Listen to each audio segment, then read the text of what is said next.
नमस्कार सभी को। आप सभी का आपके अपने इस YouTube चैनल पर हार्दिक स्वागत है। आज हम रीड से संबंधित जो यूनिट सेकेंड और थर्ड चल रही थी हिंदी भाषा की, उसका पार्ट नंबर सेकेंड प्रस्तुत करने जा रहे हैं। इससे पहले हमने फर्स्ट पार्ट में 1 से 16 तक क्वेश्चन कर लिए थे। अब हम सेकेंड पार्ट में 17 से 30 तक क्वेश्चन करने जा रहे हैं। तो शुरू करते हैं आज का वीडियो। 17 नंबर क्वेश्चन है, वीर हनुमान ने लंका में आग लगा दी। ये तो सभी को पता है, लंका किसने जलाई? हनुमान ने जलाई। इस वाक्य में विधेय होगा। वाक्य के 2 अंग बताए थे, एक उद्देश्य और एक विधेय। तो इसमें विधेय क्या होगा? वीर हनुमान या लंका में आग लगा दी या फिर आग। तो यहाँ विधेय की बात करें तो विधेय होगा लंका। तो लंका में आग लगा दी, ये इसका विधेय है और विधेय का विस्तार है। और वीर जो है ये उद्देश्य का विस्तार है और हनुमान इसमें क्या है? हनुमान उद्देश्य है। क्वेश्चन नंबर 18 है, जिस वाक्य में 2 से अधिक निराश्रित वाक्य किसी समुच्चय बोधक अव्यय से जुड़े हों उसे कौन सा वाक्य कहते हैं? कि 2 से अधिक आश्रित वाक्य उस पर जुड़े हों, वो पहले वाले वाक्य पर ही आश्रित रहें। सरल वाक्य, संयुक्त वाक्य, मिश्रित वाक्य या फिर साधारण वाक्य। तो जो 2 या 2 से अधिक निराश्रित वाक्य होते हैं उसको कहते हैं संयुक्त वाक्य। ऑप्शन 2 इसका राइट हो जाएगा। अब सरल वाक्य में क्या होता है? सरल वाक्य में एक तो प्रधान वाक्य होता है और अन्य गौण होते हैं। एक प्रधान वाक्य ही होता है सिर्फ, सरल वाक्य में कोई भी गौण वाक्य नहीं होता है। मिश्रित वाक्य में क्या होता है? एक प्रधान व अन्य गौण वाक्य होते हैं, उनको आश्रित उपवाक्य भी कहा जाता है। सरल या साधारण वाक्य एक ही है जिसमें एक ही क्रिया और एक ही कर्ता होता है, कि जिसमें उद्देश्य और विधेय एक एक हो, वो सरल या साधारण वाक्य कहलाता है। 19 नंबर क्वेश्चन है, छत के ऊपर बंदर है। इस वाक्य में पदबंध है। पदबंध कौन सा है? छत है या के ऊपर है या बंदर है या है। पदबंध होता है पद को या शब्द को वाक्य में सही रूप से पिरोना। तो इसमें पदबंध जो है वो है के ऊपर। ऑप्शन 2 इसका राइट हो जाएगा। और ये कौन सा पदबंध है? ये है संबंध बोधक, संबंध प्रकट कर रहा है बंदर का और छत का। के समान, के भीतर, की ओर, ऊपर, पीछे से, योग्य आदि क्या है? पदबंध हैं। क्वेश्चन नंबर 20 है, मोहन लौटकर कहने लगा। वाक्य में कौन सा पदबंध है? कि मोहन जो है वो लौटकर कहने लगा। इसमें पदबंध बताना है। इसमें क्रिया विशेषण है या फिर क्रिया है या फिर संज्ञा है या फिर विशेषण है। कौन सा पदबंध है? तो इसमें क्रिया पदबंध है, मतलब कहने। कहना क्या है? क्रिया है। कहने लगा, लौटकर, ये सभी क्या है? क्रियाएं हैं। तो ये क्रिया पदबंध है। और अगर ऐसे आता लौटकर जाऊंगा, तब ये क्रिया विशेषण होता। तो क्रिया की ये विशेषता प्रकट हो जाती। और पास में बैठा लड़का मेरा मित्र है, तो ऐसा होता, तब ये संज्ञा पदबंध हो जाता। भाग्य का मारा मैं पता नहीं क्या क्या करता हूँ, तो ये पदबंध होता, तो ये बन जाता विशेषण पदबंध। 21 नंबर क्वेश्चन है, समुच्चय बोधक पदबंध का उदाहरण इनमें से कौन सा है? तो यहाँ 4 समुच्चय बोधक, यहाँ 4 पदबंध दिए हैं, उसमें आपको समुच्चय बोधक पदबंध का उदाहरण बताना है। बहुत अफसोस की बात है, इस सप्ताह के अंत तक परीक्षा होगी। यदि आप मेहनत करोगे तो सफल होगे। घर के बाहर की ओर कुत्ता घूम रहा है। तो यहाँ समुच्चय बोधक वो पदबंध होते हैं जो एक वाक्य को दूसरे वाक्य से उसको पूरी तरह से जोड़ते हैं। तो यदि आप मेहनत करोगे तो ही आप सफल होगे। तो यहाँ दो वाक्य तो के द्वारा जुड़े हुए हैं, यदि और तो ये यदि और तो जो है ये समुच्चय बोधक शब्द हैं। तो ऑप्शन थर्ड इसका राइट हो जाएगा। बहुत अफसोस की बात है, ये क्या है, ये एक आश्चर्य सूचक वाक्य है। तो इसे विस्मयादि बोधक पदबंध कहा जाता है। इस सप्ताह के अंत तक परीक्षा होगी, मतलब कार्य होगा। कार्य क्या है, क्रिया होता है। तो इस सप्ताह के अंत तक, तो ये क्रिया की विशेषता प्रकट कर रहा है कि अंत तक होगी। तो ये क्रिया विशेषण पदबंध है। घर के बाहर की ओर कुत्ता घूम रहा है। तो कुत्ता कहाँ घूम रहा है, बाहर की ओर। घर के बाहर की ओर मतलब उसका संबंध प्रकट कर रहा है कुत्ते का घर से। क्वेश्चन नंबर 22 है, निर्देशक चिन्ह का प्रयोग किस विकल्प में हुआ है। यहाँ विराम चिन्हों से संबंधित क्वेश्चन पूछा गया है। तो निर्देशक चिन्ह का प्रयोग किस विकल्प में हुआ है ये आपको बताना है। ऑप्शन 1 है क्रिया के दो भेद। तो ये यहाँ निर्देशक चिन्ह लगा है, सकर्मक या अकर्मक। या फिर स्वराज्य मेरा जन्मसिद्ध अधिकार है, ये बीच में निर्देशक चिन्ह हो सकता है। बाल गंगाधर तिलक ने कहा था। सुबह सुबह सूर्योदय से पूर्व, इसका मतलब ये निर्देशक चिन्ह हो सकता है, घूमना चाहिए। ऑप्शन 4 है मैं तो जीत ही जाऊंगा कहीं आप, तो ये निर्देशक चिन्ह होना चाहिए। तो इसमें से कौन सा ऑप्शन जो है उसमें निर्देशक चिन्ह का प्रयोग किया गया है।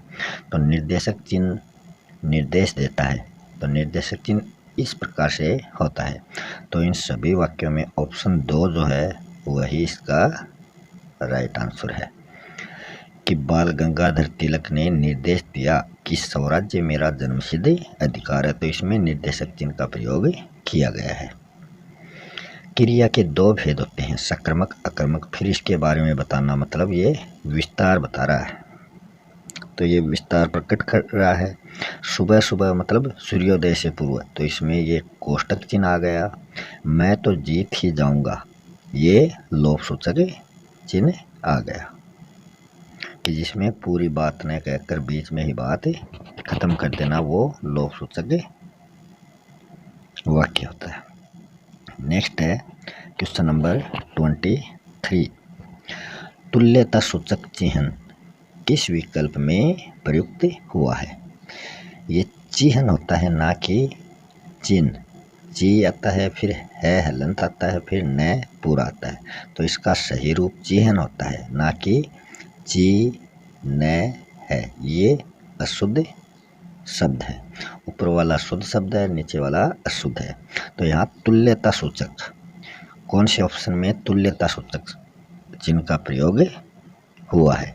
तो यहाँ 4 ऑप्शन दिए गए हैं, उनमें से आपको बताना है। तुल्यता मतलब तुलना करना। तो तुलना किससे की जाती है, बराबर से की जाती है। बराबर का चिन्ह लगाते हैं, तो इसकी इससे तुलना करते हैं या इसकी इससे करते हैं, तो बराबर के चिन्ह द्वारा ही यह तुलना प्रकट की जाती है। ऑप्शन 2 इसका राइट हो जाएगा। अब देखें फर्स्ट नंबर का जो ऑप्शन है ये कौन सा चिन्ह है, तो ये लाघव चिन्ह है। लाघव चिन्ह में क्या होता है, जैसे हम कोई शब्द पूरा ना लिखकर उसका संक्षिप्त रूप लिख देते हैं।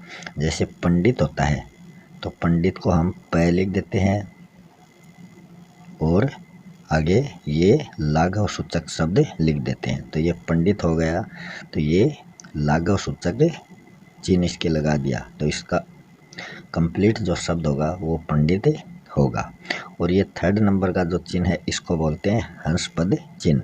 जब हम कोई वाक्य या पैराग्राफ लिखते हैं तो उसके बीच में कहीं कोई शब्द छूट जाता है, जैसे राम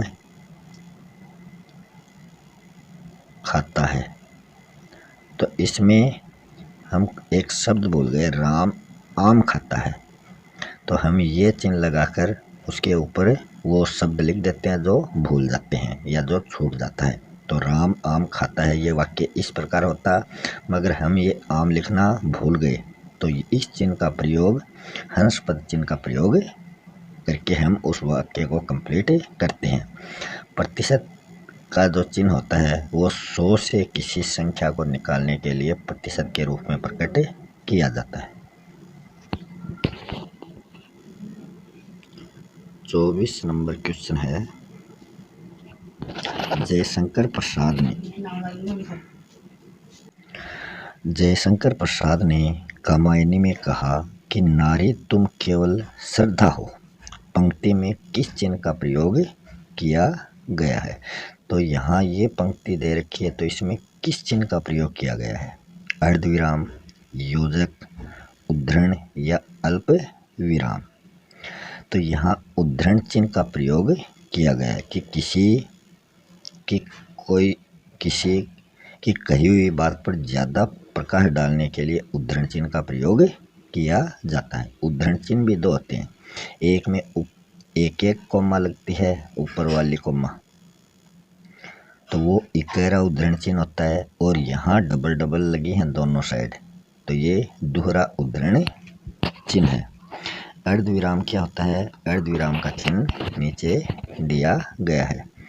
अर्धविराम का चिन्ह जो है ये इस प्रकार होता है, जहाँ वाक्य में अल्प विराम से अधिक और पूर्ण विराम से कम समय के लिए रुकना पड़ता है, वहाँ अर्धविराम चिन्ह का प्रयोग किया जाता है।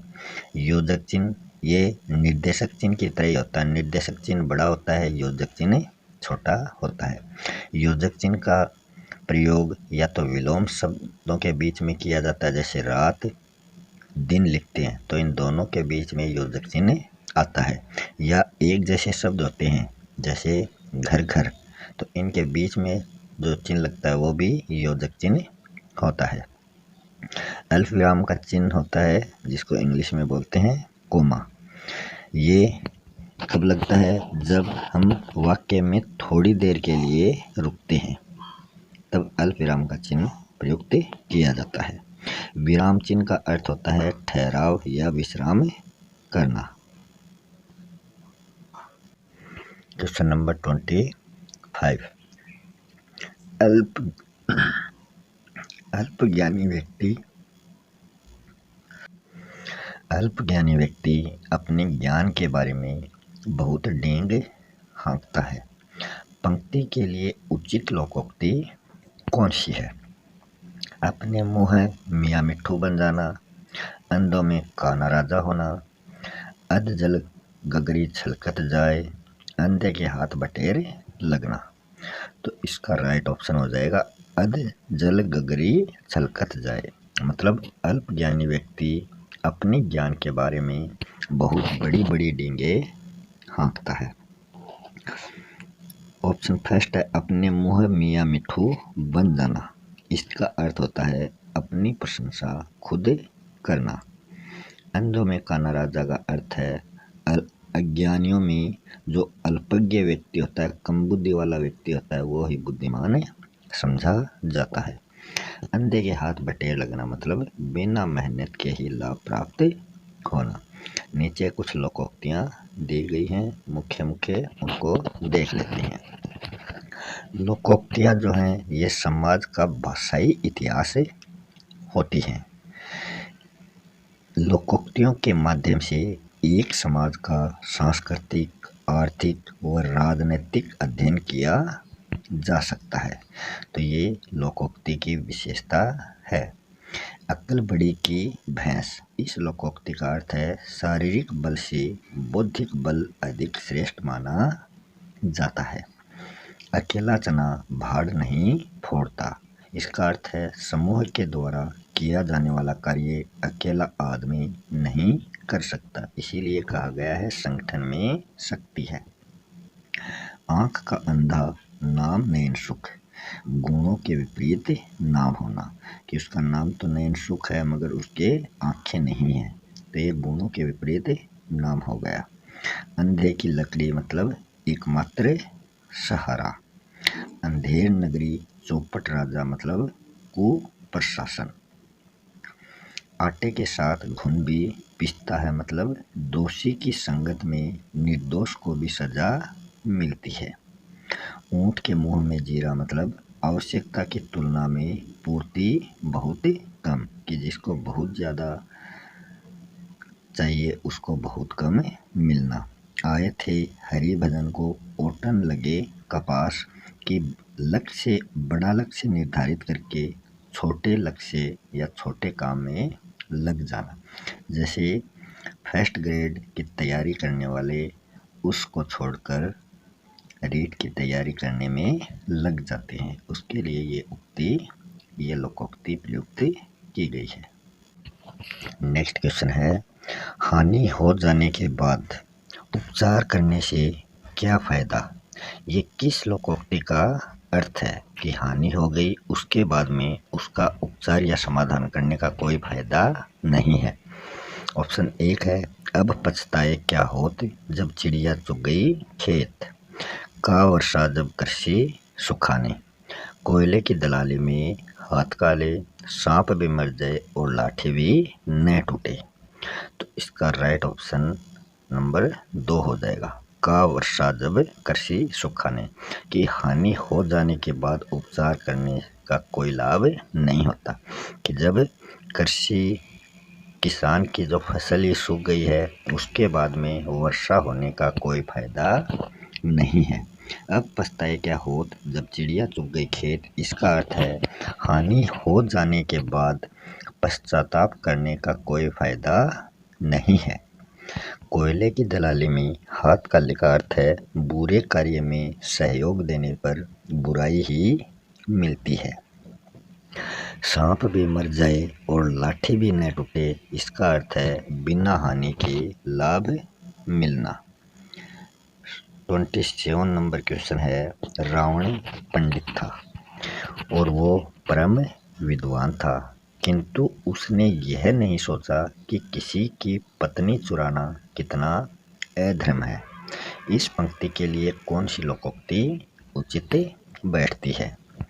पहली है, रस्सी जल गई पर बल न गया, मुख में राम बगल में छुरी, बकरे की माँ कब तक खैर मनाएगी, विनाश काले विपरीत बुद्धि। तो इसके लिए जो उचित लोकोक्ति है वो है ऑप्शन नंबर 4, विनाश काले विपरीत बुद्धि, कि रावण का विनाश निश्चित था, इसलिए उसकी जो बुद्धि थी वो भ्रष्ट हो गई थी और उसने सीता को हरण करने की सोची। रस्सी जल गई पर बल न गया, इसका अर्थ है प्रतिष्ठा न होने पर भी घमंड रहना। मुख में राम बगल में छुरी का अर्थ है बाहर से नेक किंतु मन उसका काला। बकरे की माँ कब तक खैर मनाएगी, मतलब जिसके भाग्य में जो है उसे वही मिलेगा। 28 नंबर क्वेश्चन है, मरने के लिए तैयार रहना। इस मुहावरे का अर्थ क्या है? अब यहाँ आ गया मुहावरे। जान पर खेलना, आग में कूदना, आसमान के तारे तोड़ना, हथेली पर जान रखना। तो मरने के लिए तैयार वही रहता है जो अपनी जान हथेली पर रखता है। ऑप्शन 4 इसका राइट हो जाएगा। जान पर खेलना मतलब स्वयं को मुसीबत में डालना। खतरनाक काम करना मतलब आग में कूदना। आसमान के तारे तोड़ना मतलब असंभव कार्य करना। 29 नंबर क्वेश्चन है, किसी बात की परवाह नहीं करता। किसी बात की परवाह नहीं करना, ये किस मुहावरे का अर्थ है? कान का कच्चा होना, आँखों का तारा, आंखें फेरना, कान पर दो न रेंगना। तो कोई किसी बात को ध्यान से नहीं सुनता है तो उसको हम यही कहते हैं कि उसके कान पर जू तक नहीं रेंगे, मतलब उस बात का उस पर कोई प्रभाव नहीं पड़ा। तो ऑप्शन 4 इसका राइट हो जाएगा। कान का कच्चा होना का अर्थ है हर किसी के कहने पर भरोसा कर लेना। आँखों का तारा मतलब बहुत प्रिय। आंखें फेरना मतलब उपेक्षा करना। फिर नीचे कुछ मुहावरे दिए गए हैं और मुहावरे की परिभाषा दी गई है, तो देख लेते हैं। मुहावरे जो हैं वो भाषा की लाक्षणिकता की धरोहर होते हैं। ये विशेष अर्थ का बोध कराते हैं। अपने पैरों पर कुल्हाड़ी मारना, इसका अर्थ है स्वयं की हानि करना। आंसू पीना मतलब दुख सहना। ईद का चांद होना मतलब कई दिनों बाद दिखना। काठ का उल्लू मतलब निपटे मूर्ख। गागर में सागर मुहावरे का अर्थ है थोड़े में बहुत कुछ कहना। गढ़ों पानी पड़ना मतलब शर्मिंदा होना। छाती पर सांप लौटना मतलब ईर्ष्या होना। नाक कटना मतलब प्रतिष्ठा खोना। नाच न जाने आंगन टेढ़ा मतलब कार्य से अनजान होने पर दूसरों को दोष देना। 99 का फेर मतलब लोभ में पड़ना। पेट में दाढ़ी मतलब बचपन से ही समझदार होना। भैंस के आगे बीन बजाना मतलब मूर्ख व्यक्ति को उपदेश देना निरर्थक है। राई का पहाड़ बनाना मतलब छोटी सी बात को बढ़ाना। लोहे के चने चबाना मतलब असंभव काम करना। आज का अंतिम नंबर क्वेश्चन है 30। देश में भ्रष्टाचार इतना बढ़ गया है कि नियमानुसार सही काम होता ही नहीं है। अगर आप रिक्त स्थान तो आपका काम तुरंत हो जाएगा। रिक्त स्थान के लिए उचित मुहावरा बताओ। अगर आप घी के दीपक जलाएंगे तो आपका काम तुरंत हो जाएगा। अगर आप गले का हार हैं तो आपका काम तुरंत हो जाएगा। अगर आप चांदी का जूता मारते हैं तो आपका काम तुरंत हो जाएगा। अगर आप नाक रगड़ते हैं तो आपका काम तुरंत हो जाएगा। तो इसमें जो राइट ऑप्शन है वो ऑप्शन है 3। चांदी का जूता मारना मतलब घूस देना, रिश्वत देना। इसी के कारण ये भ्रष्टाचार इतना बढ़ गया है। अगर आप चांदी का जूता मारते हैं मतलब रिश्वत देते हैं तो आपका काम तुरंत हो जाता है। घी के दीपक जलाना मतलब रिश्वत, उस चांदी का जूता मारना मतलब रिश्वत देना, और घी के दीपक जलाना मतलब खुशियाँ मनाना। गले का हार मतलब बहुत प्रिय। नाक रगड़ना मतलब स्वार्थ के लिए खुशामद करना। आगे कुछ फैक्ट हैं वाच्य के। तो वाच्य क्या होता है वो देख लेते हैं। क्रिया के जिस रूप से प्रधान विषय का बोध होता है वो वाच्य कहलाता है। वाच्य के 3 भेद होते हैं, कर्तृवाच्य, कर्मवाच्य, भाववाच्य। तो क्रिया के जिस रूप से प्रधान विषय का बोध होता है वो तो वाच्य होता है। जिसमें कर्तरी मतलब कर्ता प्रधान हो वो कर्तृवाच्य होता है। बच्चे लूडो खेलते हैं तो लिंग वचन क्रिया कर्ता के अनुसार होती है, मतलब इसमें कर्ता प्रधान होता है। तो बच्चे जो हैं वो प्रधान हैं, तो खेलते हैं क्रिया हो गई। जो लिंग वचन जो भी आएगा क्रिया के कर्ता के अनुसार ही आते हैं। कर्मवाच्य में कर्म प्रधान होता है। लड़कियों द्वारा गीत गाया गया, इसमें जो लिंग वचन क्रिया है वो कर्म के अनुसार होती हैं, ना कि कर्ता के अनुसार। अगर कर्ता के अनुसार होती तब तो वो कर्तरी होता, तब तो गीत गाई जाती होता। मगर ये गीत गाया गया मतलब कर्म के अनुसार इसका प्रयोग हुआ है, तो ये कर्म वाच्य है। भाववाच्य मतलब बीमार व्यक्ति से उठा नहीं जाता। इसमें क्या होता है, क्रिया जो होती है वो एक वचन होती है और वो पुल्लिंग होती है, और वो क्रिया आक्रमक होती है और अन्य पुरुष में उसका प्रयोग किया जाता है। इसमें भाव है कि उससे उठा नहीं जा रहा।